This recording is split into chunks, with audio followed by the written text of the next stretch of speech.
as the nominations were announced last month, they were blasted for a lack of diversity. Well, TV host and pop culture expert Jawn Murray here is here to discuss this with us. Great to see you. We're seeing everybody flitter in, twinkling away on the red carpet. What do you make of these awards, particularly as you see a lot of these nominees walk in? Well, Robin, we know we're here to talk about the void in diversity at Hollywood's biggest night, but we don't want to completely rain on the parade. So let's start by congratulating all the white men and white women and the few people of color. Cynthia Erivo, who's a double nominee tonight, and Matthew Cherry and Karen Tolliver, the filmmakers, nominated as well. The few people of color who actually represented tonight at the Academy Awards. You know, the Academy Awards does what it always does in a year when they're getting backlash for diversity. They have compiled a roster of presenters and performers that looks like the lineup for a summit at the United Nations. I mean, it's jam-packed full of color. I had to write down the names. They have so many people. It's Chris Rock, Sandra Oh, Mahershala Ali, Regina King, Spike Lee, Maya Rudolph, Lin-Manuel Miranda, Mindy Kaling. They have Questlove of The Roots DJing. There's a woman named Emir Noonan, who is the guest conductor of the orchestra, the first time a woman has conducted the orchestra. So what they've done is like when a chef prepares a very bland dish and they add a whole lot of other ingredients to it to try to salvage it. That's the gumbo that we're getting called the Academy Awards tonight.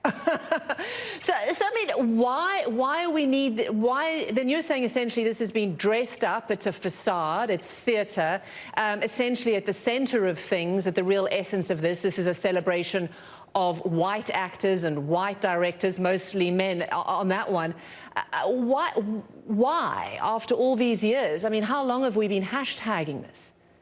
You know, Robin, if I had the answer to the why, both you and I would be the winners of that game show, Who Wants to Be a Millionaire? Because it is the million-dollar question. But this is what I know. This was a year when the Academy was supposed to make great impact. This was called their A2020 year, where they put forth an initiative where they wanted to diversify and make their voting membership more inclusive. And these numbers, too, are quite staggering. They've increased their voting membership by 35%.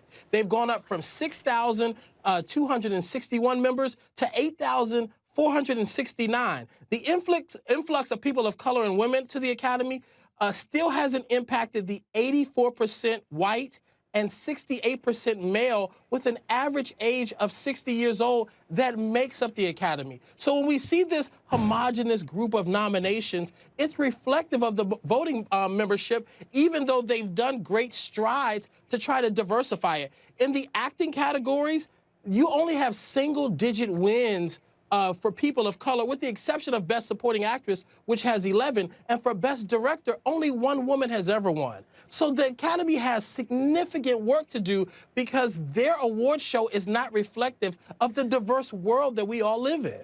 No, and the movies don't reflect the diverse world we live in, and I think that's important too. So we heard Stephanie Elam there, who's been doing a fabulous job on the red carpet, but she made a point about how many great speeches we've seen in the run-up to throughout this award season. Folks are talking about diversity. I know that I've just seen on Twitter that Natalie Portman is actually wearing a Dior coat. She looks fabulous, but they've embroidered the names of female directors into her coat. So it's in the frock, it's in the speeches, but is that in many ways, again, just a lot of hot air?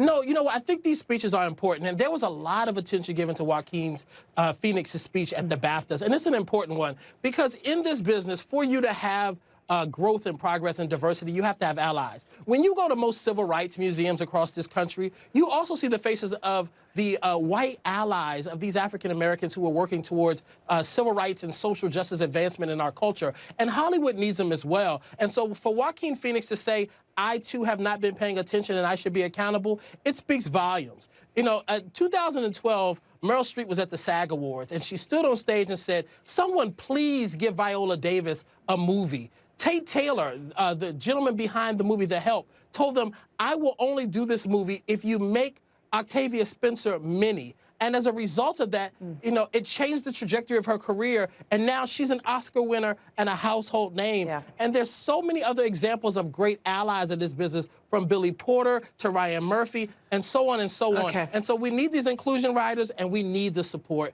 to move this forward. Okay, it's great to have your perspective. Enjoy the ceremony.